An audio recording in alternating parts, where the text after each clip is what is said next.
Olá pessoal, tudo bem? Bom, a Prof. Charlene resolveu fazer esses vídeos para correção dos exercícios da apostila. Alguns alunos entravam em contato dizendo: ai, prof, eu gostaria de saber se meus exercícios estão corretos ou não.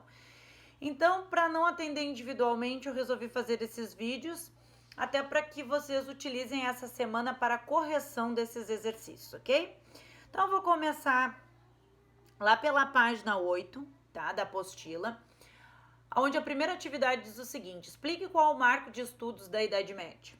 Bom, o marco de estudos da Idade Média é a queda do Império Romano do Ocidente, que acontece em 476, até a conquista de Constantinopla, ou a queda do Império Romano do Oriente em 1453. Ok, pessoal? Essa seria a resposta da número 1, tá? Então, quando a gente estuda a Idade Média, a gente estuda o período em que o Império Romano ele vai se desfacelar. No Ocidente, a queda de Roma do Ocidente, em 476, até a conquista de Constantinopla, ou a queda do Império que sobrou do Império Romano, em 1473, que foi tomado pelos turcos otomanos. 2. Por que a Idade Média ficou conhecida como Idade das Trevas? Bom, a gente ouve muitos historiadores falando sobre isso, que a Idade Média foi um período das trevas. É errado esse argumento, porque foi um período também de conhecimento, foi um período importante na história, como qualquer outra época, mas devido a muitas guerras bárbaras, porque os bárbaros, esses povos germânicos, eles invadiram o Império Romano e fizeram com que começasse o processo de ruralização, que é o feudalismo. Esse processo, então, faz com que é um período, na verdade, de muitas guerras.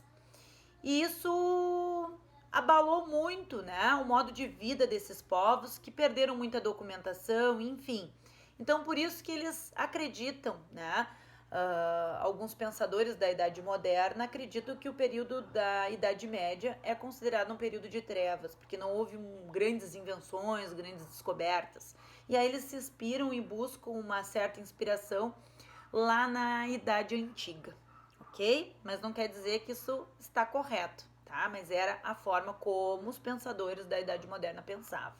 Que como foi um período de muitas guerras, perdeu muita documentação, então não quer dizer que seja, né, o período das trevas, mas eles acreditavam nisso, foi um período de guerras, de invasões, de muita violência, então ficou conhecido como o período das trevas.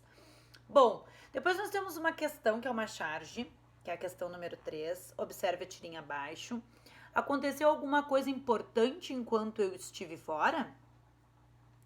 Bom, deixa ver. O Império Romano caiu, a Idade das Trevas começou. Em junho, o rei Clovis converteu os francos, os hunos saquearam a nossa aldeia e o teu velho cachorro teve filhotes. Oba, filhotes! Para Agar, a coisa mais importante foi seu cachorro ter filhotes, mas há um fato histórico importantíssimo citado por sua mulher: a queda do Império Romano do Ocidente, que ocorreu em 476 e marcou o fim. O fim do que marcou?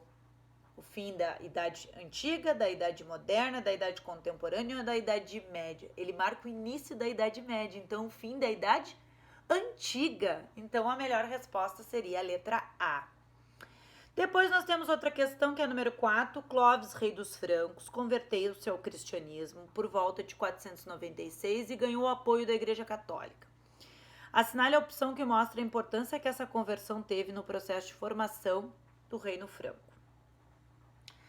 Clovis garantiu a proteção de Roma contra os ataques germânicos. Letra A. Clovis se apoderou das propriedades da igreja. Letra B. C. Ao se converter ao cristianismo, o rei Clovis conseguiu o apoio da igreja, que passou a legitimar o seu poder. D. A conversa dos francos trouxe muitas desvantagens para a igreja católica. E, ao se converter, Clovis se torna o chefe supremo da igreja católica. Bom, a melhor resposta, né, então, que ele se converteu é por quê? Essa aproximação da igreja católica com os reis, principalmente do reino franco, é porque a igreja também temia as invasões bárbaras, né? Ela estava ali no Vaticano, né, apavorada, o Império Romano sendo invadido, e aí acaba que O rei Clovis, então, ele vai ser coroado, prestigiado pela igreja e, ao mesmo tempo, ele vai proteger a igreja. Então, é um casamento que dá muito certo. Então, a melhor resposta seria a letra C.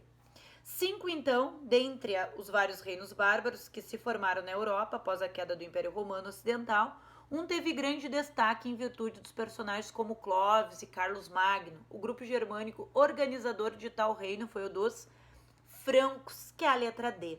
Gente, de todos os povos bárbaros que a gente estudou, entre eles, né, os germânicos, que são vários, ostrogodos, visigodos, alamanos, hunos, francos, depois os eslavos, os hunos, o mais importante na história vai ser os francos, porque os francos vai ser o único povo bárbaro que vai conseguir centralizar o poder e ter essa aproximação com a igreja católica, fazendo com que esse apoio à igreja e ao mesmo tempo a igreja dando apoio aos reis faz com que os dois se fortaleçam, né? E há uma durabilidade um pouco maior. Claro que o reino franco também vai acabar tendo seu declínio, mas vai ser um dos reinos mais importantes nesse sentido, ok?